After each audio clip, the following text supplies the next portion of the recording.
Welcome back to Old School Math. Today we're going to take a look at imaginary and complex numbers and what that actually means. So we've learned in the past that you can't take the square root of a negative number, but really guys, that's only partially true. If you put that in your calculator, something like the square root of -4, that's going to give us an error, non-real answer. But this error tells us something. The fact that it says non-real answer means that there is an answer, it's just not a real number. It's an imaginary number. So the square root of a negative number will give you an imaginary number.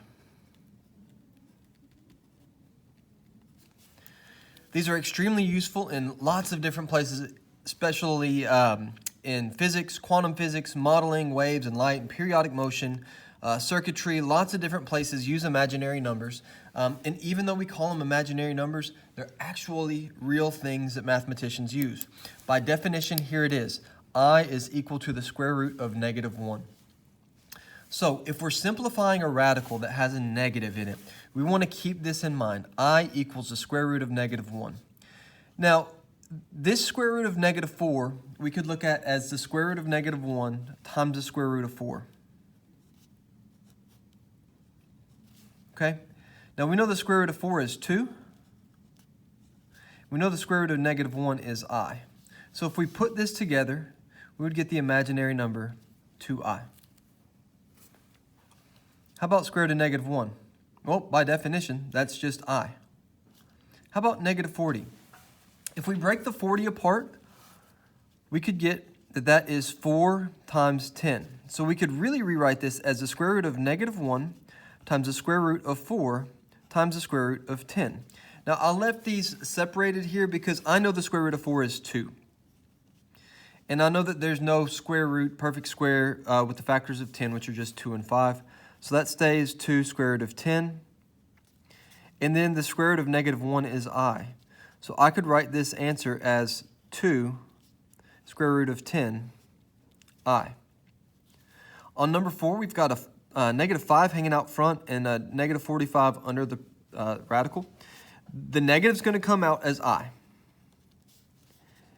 And we could rewrite that as -5 times the square root of 45 I. Now let's go ahead and rewrite the 45, square root of 45. Let's simplify this. We know that's 5 times 9. We know that 9 is 3 times 3. So here what we're going to bring out is a 3 because we've got a pair of 3's in here. So we'd have -5 times 3 times the square root of 5 would be left under the radical, I. And then we can combine these two here. -5 times 3 is -15. Square root of 5, I. So -15, square root of 5, I. And number 5, we've got 7 times the square root of 88. And it's -88, so we know that that's going to be 7 square root of 88. And then the I is not under the square root, just FYI. And then we can break this down. That's 8 times 11. We know 8 is 2 times 4. 4 could be 2 times 2. So here I've got a pair of 2's, and I've got 2 times 11.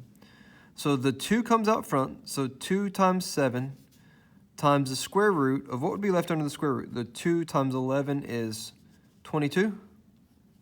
We've got the I there with it, so that would be 14 square root of 22 I. Let me know if you have any questions over imaginary and complex numbers here.